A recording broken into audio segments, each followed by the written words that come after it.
देखिए, फायदे के रिश्ते। शहर की चमकती हुई सड़कों पर रात के 11 बजे भी भीड़ कम नहीं होती थी। हर चेहरा कहीं भाग रहा था, कोई पैसे के पीछे, कोई नाम के पीछे और कोई उस व्यापार के पीछे जो सिर्फ दिखावा था। एक छोटे से कमरे की खिड़की के पास बैठा एक इंसान मोबाइल की स्क्रीन को लगातार देख रहा था। ऑनलाइन बहुत लोग थे, लेकिन हाल पूछने वाला कोई नहीं था। उसने धीरे से मोबाइल बंद किया और खुद से कहा, जिंदगी में कभी इस गलतफहमी में मत रहना कि लोग तुम्हें सच में चाहते हैं। अक्सर लोग तुम्हारे साथ नहीं, तुमसे मिलने वाले फ़ायदे को चाहते हैं। कमरे में सन्नाटा था, पर उसके अंदर शोर बहुत था। वह इंसान बचपन से बहुत सीधा था। जिसे अपना मान लिया उसके लिए सब कुछ कर देता। दोस्तों की मदद, रिश्तेदारों से दूर, ऑफिस में सबका साथ देना, हर जगह वह बिना स्वार्थ के खड़ा रहता।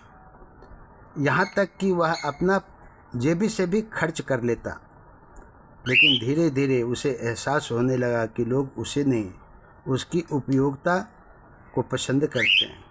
जब किसी को पैसे चाहिए होते, फ़ोन आता। काम अटक जाए, फ़ोन आता। सिफारिश चाहिए, फ़ोन आता। लेकिन जब उसे किसी की ज़रूरत होती तो सब व्यस्त हो जाते। एक दिन उसने एक दोस्त को रात में 2 बजे अस्पताल पहुंचाया था। उसके लिए अपना ज़रूरी काम भी छोड़ दिया था। लेकिन कुछ महीनों बाद जब वही इंसान खुद अस्पताल में था तो उसका फ़ोन तक किसी ने नहीं उठाया। उस रात पहली बार उसकी आंखों में आंसू निकले और तभी उसे अपनी दादी की कही बात याद आई। मतलब कि दुनिया में कौन किसी का मीत, सुख में सब साथ है, दुख में सब अतीत। दुनिया में अधिकतर रिश्ते मतलब से जुड़े होते हैं। सुख में लोग पास आते हैं, लेकिन दुख आते ही सारे रिश्ते दूर चले जाते हैं। उसने पहली बार महसूस किया कि यह सिर्फ दोहा नहीं, आज की सच्चाई है। ऑफिस में वह हमेशा हंसता रहता था, सबको मोटिवेशन देता, सबको बातें सुनाता और हंसाता, सबको समझाता, ऐसा करो, ऐसा रहो, शरीर गठीला रखो, ताकत का इस्तेमाल करो। लोग कहते, यार तुम हमेशा इतने खुश कैसे रहते हो? वह मुस्कुरा देता, लेकिन किसी ने कभी ये नहीं पूछा कि तुम अंदर से ठीक भी हो या नहीं, क्योंकि उसके अंदर बहुत सारी बुराइयां छुपी हुई थी। क्योंकि आज की दुनिया में लोग चेहरे पढ़ते हैं, दिल नहीं पढ़ते हैं। रात को जब वह घर लौटता तो उसकी मुस्कान दरवाजे के बाहर ही रह जाती थी। कमरे के अंदर सिर्फ अकेलापन ही होता था, क्योंकि उसके सिवाय फिर वहाँ पर उस कमरे में कोई और था ही नहीं। कमरे के अंदर सिर्फ अकेलापन होता था।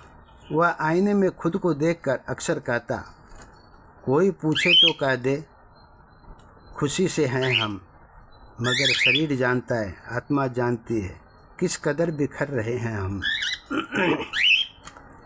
धीरे धीरे उसे नींद आना बंद हो गया। भीड़ से डर उसे लगना शुरू हो गया। अपनों से भी वो काफ़ी दूरी बना लिया और सारे रिश्तों से उसने दूरी बना लिया था। एक दिन उसने देखा कि सोशल मीडिया पर उसके हज़ारों फॉलोवर्स हैं, लाखों भी हैं। उसकी हर पोस्ट पर लोग लिखते, भाई आप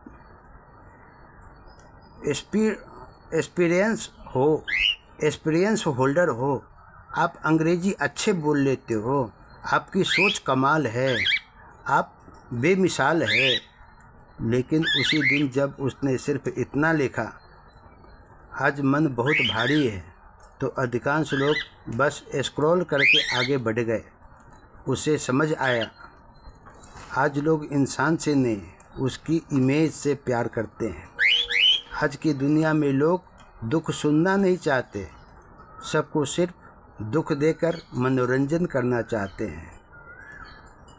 एक शाम वह बहुत परेशान होकर पार्क में बैठा था। किसी मोहल्ले के बगल वाले पार्क में पास ही एक बुजुर्ग व्यक्ति, उसके पड़ोसी का बाबा, चुपचाप पक्षियों का दाना डाल रहे थे। उन्होंने पूछा, बेटा इतने उदास क्यों बैठे हो? पहले तो उसने टाल दिया, लेकिन फिर अचानक उसके अंदर का दर्द बाहर आने लगा। उसने कहा, मैं सबके लिए अच्छा करता रहा, लेकिन बदले में सिर्फ अकेलापन मिला। बुजुर्ग मुस्कुराए और बोले, करता रहा जो भलाई, बदले की आस लगाए। सबसे बड़ा दुख वही जो उम्मीदें बढ़ाए। जब इंसान भलाई के बदले कुछ उम्मीद रखता है तो सबसे ज़्यादा दुख उसे ही मिलता है और उसे मूर्ख कहा जाता है। फिर उन्होंने कहा, बेटा समस्या लोगों में नहीं, तुम्हारी उम्मीदों में है। ये बात उसके दिल में उतर गई। धीरे धीरे उसने लोगों से उम्मीद करना छोड़ दिया, लेकिन अंदर का खालीपन अभी भी था। एक रात उसने अपनी डायरी में लिखा, अंदर से तो कब के मर चुके हैं हम, ये ज़िंदगी तेरी रस्म निभाने को जी रहे हैं हम। वह लाइन लिखते हुए उसकी आंखें भर आई, क्योंकि कई बार इंसान शरीर से नहीं भावनाओं से मर जाता है। वह जी तो रहा था, लेकिन सिर्फ आदत में, अपनी घमंड में। कुछ दिनों बाद उसने एक बात नोटिस की, जब तक उसके पास पैसा था लोग उसके आसपास घूमते थे, उसकी बातें सुनते थे, और जब उसने खुद को थोड़ा पीछे किया तो बहुत लोग अपने आप दूर होते चले गए। तब उसे समझ आया, कुछ रिश्ते पेड़ की छाया जैसे होते हैं, धूप खत्म, छाया खत्म। उसे अपनी माँ की कहानी याद आ गई, धन रूप और साथ सब मौसम जैसे यार, समय बदलते देर क्या, बदल जाए व्यवहार।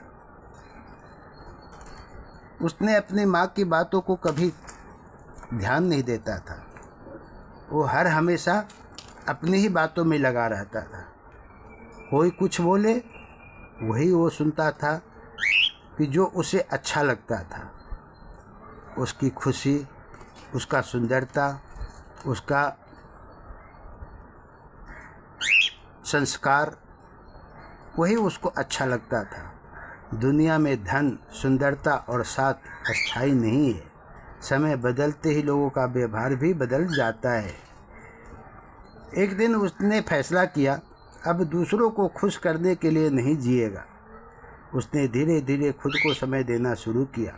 सुबह जल्दी उठ जाता था, जबकि वह पहले उठाने से भी हर आदमी डरते थे कि वो उठने से गुस्सा करेगा, और माँ बाप को तो वो मानता ही नहीं था। मंदिर जाना तो कभी चाहा ही नहीं, पुरानी किताबें कभी वो पढ़ा ही नहीं, मोबाइल से दूरी बनाना तो उसका आदत ही नहीं। धीरे धीरे उसे महसूस हुआ कि शांति बाहर नहीं अंदर होती है। तब उसे एहसास हुआ कि नहीं, पहले जो कहते थे, हम जो अपने पैरों तले दबाते थे, वो सही नहीं था। अब समय आ गया है समय को पहचानने की। जिस दिन इंसान खुद से दोस्ती कर लेता है, उसे अकेलापन नहीं सताता। अब वह पहले जैसा नहीं था, कम बोलता था, लेकिन भीतर से मजबूत नहीं था। एक दिन उसके जीवन में एक ऐसा इंसान आया जिसने उससे कभी कोई फ़ायदा नहीं मांगा था। जब वह चुप होता तो वह उसकी खामोशी समझ लेता। जब वह टूट जाता था तो बिना बोले संभाल लेता था। तब उसे समझ आया, सच्चे रिश्ते आवाज़ नहीं करते, वो महसूस हो जाते हैं, महसूस करते हैं। एक दिन उसने अपनी डायरी में आखिरी बार लिखा, दुनिया बुरी नहीं है, बस हर इंसान उतना ही साथ देता है जितना सबका स्वार्थ अनुमति देता है। फिर उसने नीचे एक दोहा लिखा, अपनों से ही चोट है, अपनों से ही घाव, फिर भी दिल ढूंढे वही रिश्तों वाली छाँव।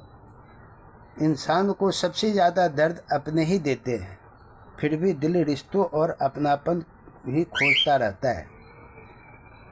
जिंदगी का सबसे बड़ा दुख अकेलापन नहीं है, बल्कि यह एहसास है कि जिनके लिए आप सब कुछ थे, उनके लिए आप सिर्फ एक ज़रूरत बनकर रह गए। लेकिन इसका मतलब यह नहीं कि प्यार खत्म हो गया। बस इतना समझना ज़रूरी है, हर मुस्कुराता चेहरा खुश नहीं होता, हर साथ देने वाला अपना नहीं होता, और हर रिश्ता दिल से नहीं जुड़ा होता। इसलिए खुद से प्यार करना सीखिए और अपनी कमाई पर भी जीना सीखिए। दूसरों की कमाई की तरफ नज़र मत रखिए, उम्मीद कम रखिए, भलाई कीजिए, लेकिन खुद को मत खोइए, क्योंकि आखिर में जिसे खुद का साथ मिल गया, उसे दुनिया की कमी नहीं रहती है।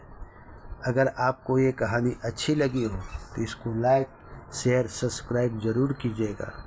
और ये कहानी हो सके तो घर में अपने बच्चों के साथ, परिवार के साथ, अपने रिश्तेदारों के साथ ज़रूर शेयर कीजिएगा, ज़रूर बातें कीजिएगा। धन्यवाद।